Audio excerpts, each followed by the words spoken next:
Now, increasing your wealth quickly isn't some complicated thing, although it's often made out to be this mystical, secretive, almost elusive thing that only the very few understand and the rest of us don't. Well, I'm here to tell you that by observing, working with, and reading about some of the most successful and wealthiest people in my industry, there are 5 things that if you do well and you do consistently, you're going to be on the path to increasing your wealth and being successful pretty quickly.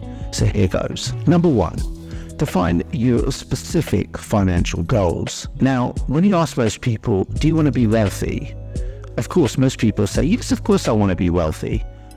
The problem with that statement is it's just not specific. It's as if you may as well not even say it, because it doesn't define a goal. It doesn't define a specific goal. Now, bodybuilding legend, famous actor, and former governor of California says it best.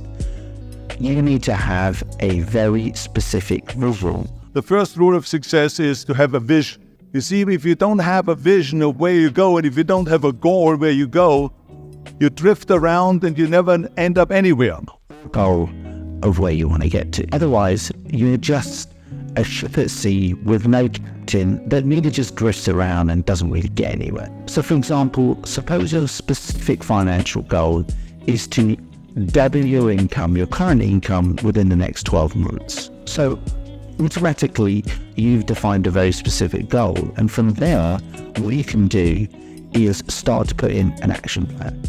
So suppose you're in a job, you can then go and click on sites like Glassdoor to understand what the salary levels are within your company.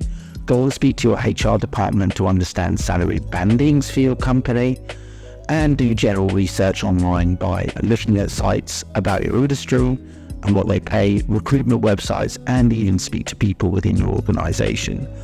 From there, you're going to determine whether a promotion actually does double your income. Now, suppose it does. When you already know that by getting promoted, you're going to be able to double your income. So the next step you're going to take is go and speak to your boss and say, I want to get promoted.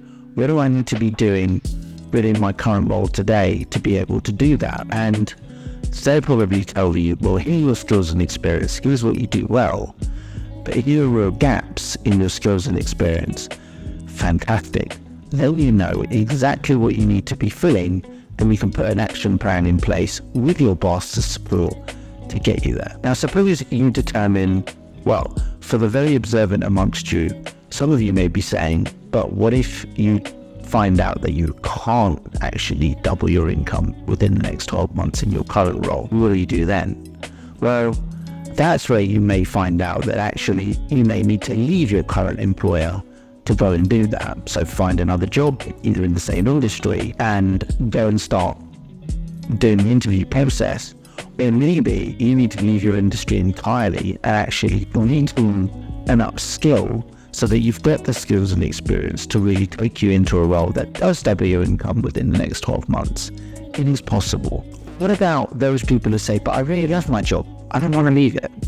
Now, then you're going to have to figure out alternative ways of creating income, maybe as a side hustle. And so if you are interested in side hustles, please check out my previous video on side hustles that can really contribute to your income. Yeah. In that video, I talk about different side hustles that you can do that are quite easy, simple to set up and don't cost a lot of money. And they also tell you exactly what you can earn, how you set yourself up, and how you market yourself to distribute your products or services to do that. So it's certainly worth checking out. In summary, refine your specific financial goal, then put an action plan around it and go for it. Number 2, get up early and get to work. Now, there's definitely a trend going on at the moment that actually getting up early, whether that's part of the 5 a.m. club or the 6 a.m. club or wherever it may be, is actually a good thing and will contribute to your success. Let me tell you something, it is very true. Now, there's a fantastic book called What the Most Successful People Do Before Breakfast by Laura Vanderkam that thinks very much about the people that do get up very early in the morning before the rest of the world gets up. and they get various things done that are very personal to them. So they might do a workout, so health and fitness. They might read, they might journal, they may check emails, or they might do something spiritual, like reading one of their religious texts and or meditate. These things are personal endeavors that are personal to you. They're your own goals. And those things that they get done that are personal to them are done because there are no interruptions, no distractions, and they can focus on themselves before the world really gets up and you start really working to everybody else's agenda. Let me tell you a personal story.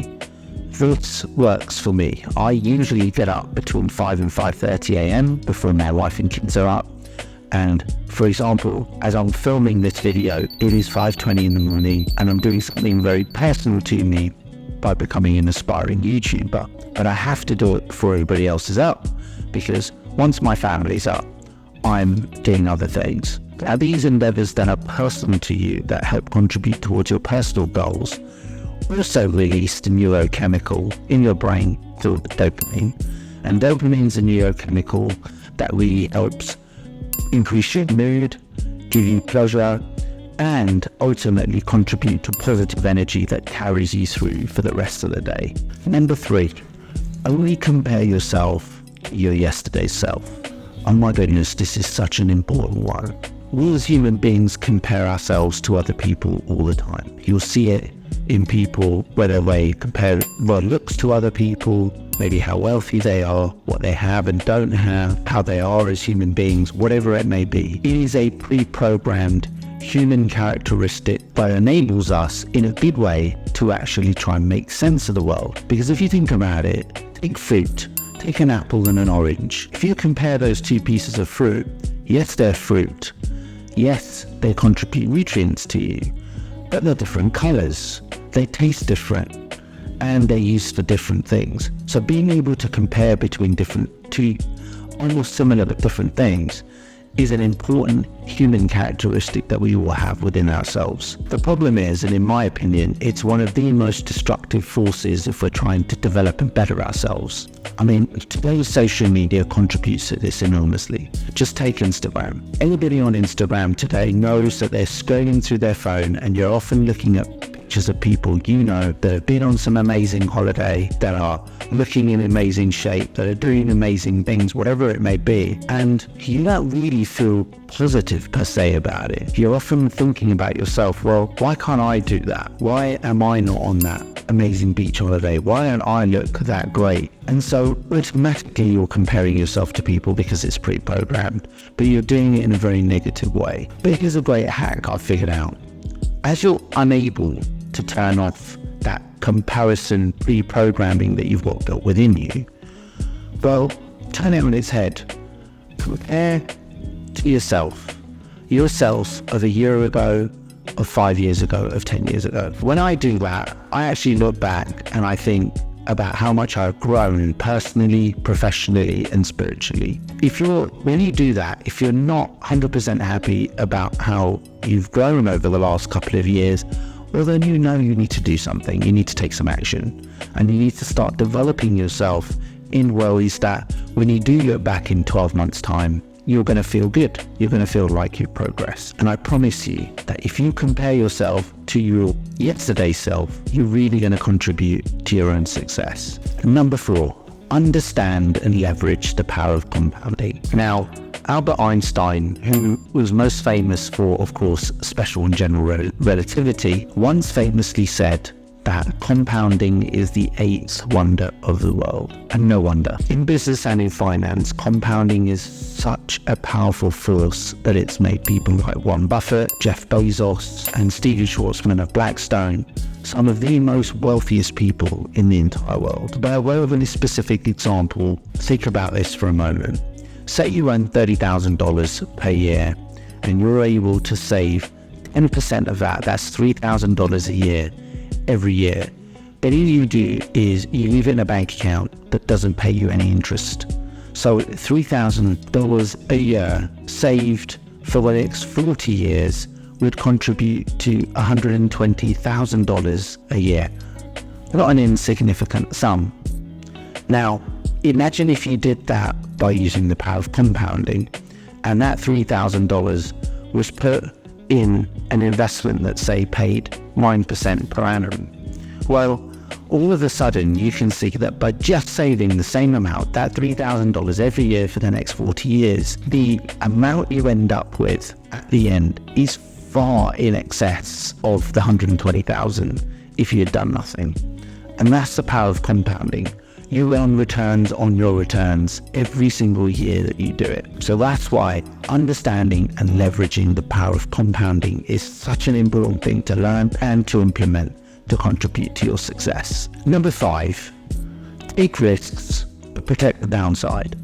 Now, in her book, the late psychologist Susan Jeffers discussed in Feel the Fear and Do It Anyway about the need to take risks, because without it, we're often so fearful and debilitated that we really don't progress in life the way we should.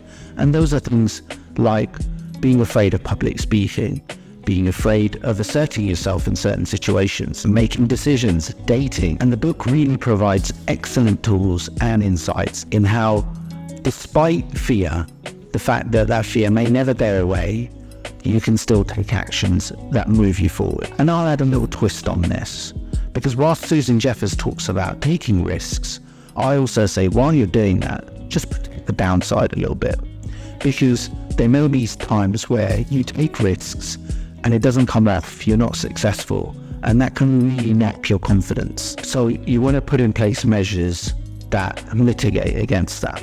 And Richard Branson was a real master of this. In his book, Losing My Virginity, he talks about how he launched Virgin Atlantic with just one 747 from Boeing, but the deal he negotiated with Boeing was such that if when he launched his airline after a year, it completely failed, he would be able to give the plane to Boeing at no cost to him. So he completely protected the downside, and it took months and months and months of negotiation, but he did get there. And now, of course, Virgin Atlantic is one of the most successful airlines in the world. So as the lesson goes, if you're going to take risks, make sure you protect the downside while you're doing it. And so in summary, you've learned 5 great things that if you do consistently and do well, you're really going to contribute to your wealth and success quickly over time. Now, I hope you enjoyed this video, and if you did, please do subscribe, hit the like button, or add a comment. It really helps me to spread the word of this channel and really help you and others around the world